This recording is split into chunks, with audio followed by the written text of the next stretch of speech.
সোমনাথকে হত্যা করলে ওদের সম্পর্কের বন্ধন কিন্তু তুমি ছিন্ন করতে পারবে না। অগ্নি সাক্ষী করে বিয়ে হয়েছে ওদের।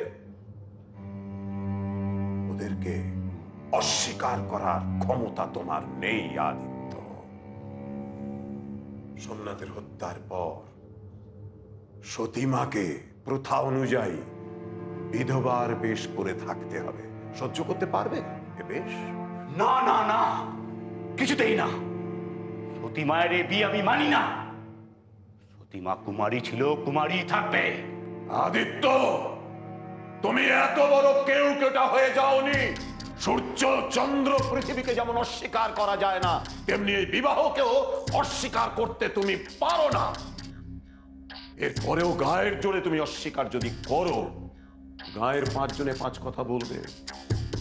কার কার মুখ তুমি বন্ধ করবে আদিত্য? এরপরে আছে সতী মায়ের ভবিষ্যৎ। পারবে পারবে সতী মায়ের সম্বন্ধ কোন সুপাত্রের সাথে স্থির করতে? কোন উচ্চ বংশের সন্তান সতীমাকে বিবাহ করতে রাজি হবে? না, ও কথা বলবেন না গুরুদেব। সত্যি যাকে স্বীকার করতে শেখো আদিত্য। মাথা ঠান্ডা করে ভাবো।